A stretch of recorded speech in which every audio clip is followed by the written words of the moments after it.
Assalamualaikum warahmatullahi wabarakatuh. Selamat pagi, salam sejahtera untuk kita semua. Bagaimana kabar hari ini? Semoga selalu sehat ya. Meskipun kita tidak bisa bertemu secara langsung dan melaksanakan pembelajaran jarak jauh secara virtual, saya harap kalian tetap semangat belajarnya. Oke, saya Ibu Dia Ayu Fitriani yang akan mengajar kalian pada mata pelajaran PPKN. Hari ini pertemuan pertama kita akan membahas materi terkait hak asasi manusia. Apa itu hak asasi manusia? Pastinya kalian sudah pernah mendengar kan atau mempelajari waktu di SMP maupun di kelas 10. Oke, mari kita simak penjelasannya. Sebelum masuk ke materi, ada beberapa tujuan pembelajaran yang harus saya sampaikan. Yang pertama, diharapkan siswa mampu menghayati hak asasi manusia berdasarkan perspektif Pancasila sebagai anugerah Tuhan Yang Maha Esa.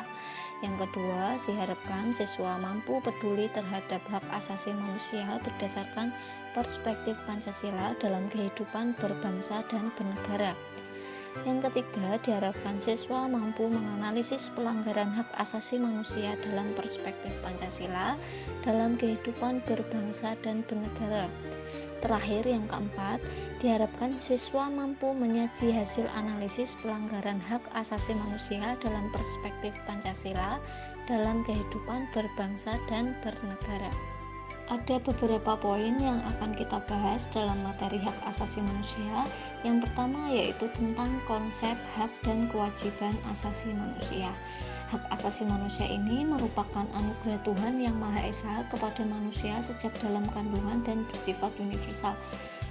Universal artinya hak tersebut dimiliki semua manusia sejak dalam kandungan tanpa memandang jenis kelamin, negara, ras, agama, dan budaya.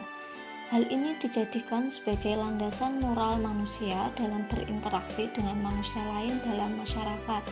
Tujuannya yaitu untuk menjamin keberadaan harkat dan martabat manusia, serta menjaga keharmonisan dengan lingkungannya. Hak ini berlaku seumur hidup dan tidak dapat diganggu-gugat oleh siapapun. Lalu, bagaimana sejarah perkembangan hak asasi manusia di dunia? Hak asasi manusia ini lahir tidak terlepas dari sejarah penindasan dan perlakuan sewenang-wenang pihak penguasa kepada rakyat atau bawahannya. Nah, bentuk tindakan yang dilakukan misalnya perlakuan diskriminatif atas dasar etnik, ras, warna kulit, budaya, bahasa, agama, golongan, jenis kelamin, dan status sosial. Bahkan, tindakan tersebut dapat menimbulkan banyak penderitaan, tidak jarang menimbulkan korban jiwa dengan jumlah yang tidak sedikit. Oleh karena itu, kesadaran manusia untuk lepas dari penindasan melahirkan gerakan-gerakan perlawanan dan pemberontakan untuk memperjuangkan hak asasi. Masyarakat semakin sadar bahwa sesungguhnya manusia lahir dengan hak-hak asasi yang sama yang telah dianugerahkan oleh Tuhan Yang Maha Esa. Yang kedua, sejarah perkembangan HAM di Indonesia. Pada dasarnya, perkembangan pemahaman HAM di Indonesia sebagai tatanan nilai, norma, sikap, dan acuan bertindak dalam masyarakat sudah berlangsung sejak lama. Secara garis besar, perkembangan pemikiran dan pengaturan HAM di Indonesia dibagi ke dalam dua periode, yaitu periode sebelum kemerdekaan dan periode sesudah kemerdekaan. Periode sebelum kemerdekaan pada tahun 1908 sampai 1945. Periode ini ditandai dengan kemunculan berbagai organisasi pergerakan nasional. Lahirnya berbagai organisasi ini tidak lepas dari sejarah pelanggaran HAM yang dilakukan oleh penjajah. Ada 5 organisasi yang lahir pada periode sebelum kemerdekaan.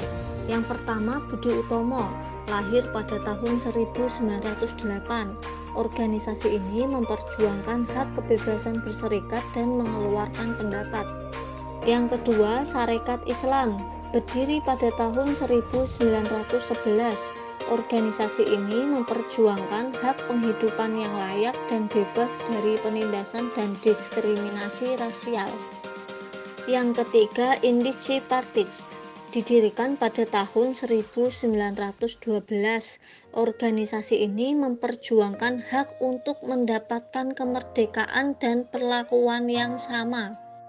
Yang keempat, Perhimpunan Indonesia didirikan pada tahun 1925. Organisasi ini memperjuangkan hak untuk menentukan nasib sendiri.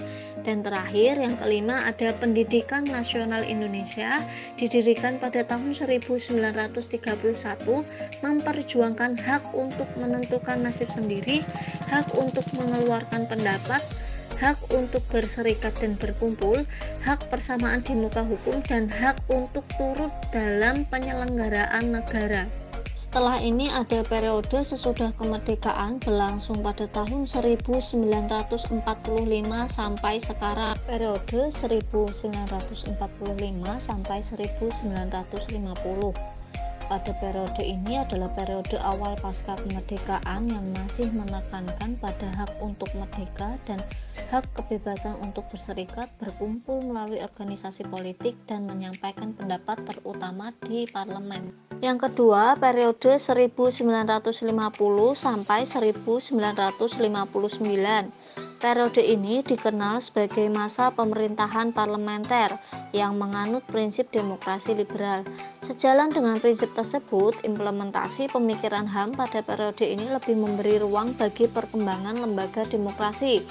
Seperti sudah mulai muncul partai politik dengan beragam ideologi, kemudian adanya kebebasan pers, dan sudah dilaksanakannya pemilu dengan sistem multipartai. Yang ketiga, periode 1959 sampai 1966. Pada periode ini merupakan awal masa demokrasi terpimpin, di mana kekuasaan terpusat pada presiden. Parlemen tidak lagi memiliki kewenangan mengontrol presiden. Akibat dari model pemerintahan ini adalah tidak adanya pemikiran hak asasi manusia. Pemerintah membatasi hak sipil dan hak politik warga negara, seperti hak untuk berserikat, berkumpul, dan mengeluarkan pikiran dengan tulisan. Yang keempat, periode 1966 sampai 1998. Periode ini dikenal dengan masa pemerintahan Orde Baru. Pemikiran HAM pada periode ini dibagi ke dalam 3 kurun waktu. Yang pertama, tahun 1967, pemerintah berusaha melindungi kebebasan dasar manusia yang ditandai dengan adanya hak uji material yang diberikan kepada Mahkamah Agung. Yang kedua, pada tahun 1970 sampai 1980, pemerintah cenderung melakukan pemasungan HAM. Alasannya bahwa HAM adalah produk pemikiran barat dan dianggap tidak sesuai dengan nilai-nilai luhur budaya bangsa yang tercermin dalam Pancasila. Terakhir, pada tahun 1990, adanya pembentukan lembaga penegakan HAM seperti Komisi Nasional atau Komnas HAM pada tahun 1993. Terakhir, periode 1998 sampai sekarang. Pergantian pemerintahan dari Orde Baru ke Orde Reformasi memberikan dampak yang sangat besar terhadap penegakan dan perlindungan HAM di Indonesia. Pada periode ini, pemerintah melakukan amandemen Undang-Undang Dasar Negara Republik Indonesia tahun 1945 untuk menjamin hak asasi manusia. Pemerintah juga menetapkan Undang-Undang Nomor 39 tahun 1999 tentang HAM dan Undang-Undang Nomor 26 tahun 2000 tentang Peradilan HAM. Ketiga, makna HAM.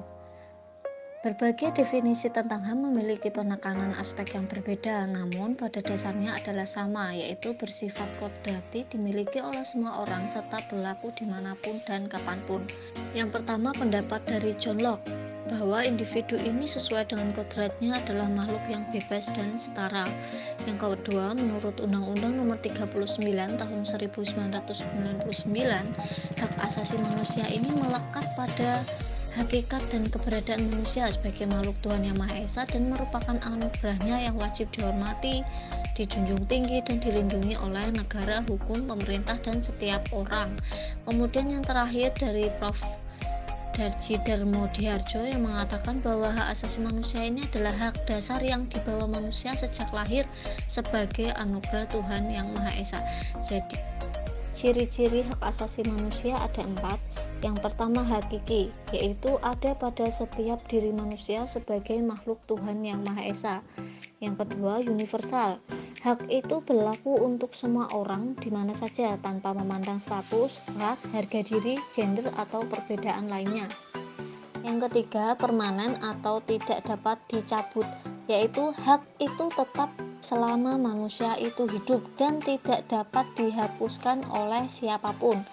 Terakhir yang keempat tidak dapat dibagi, yaitu semua orang berhak mendapatkan semua hak, apakah itu hak sipil atau hak politik, ekonomi, sosial, dan budaya.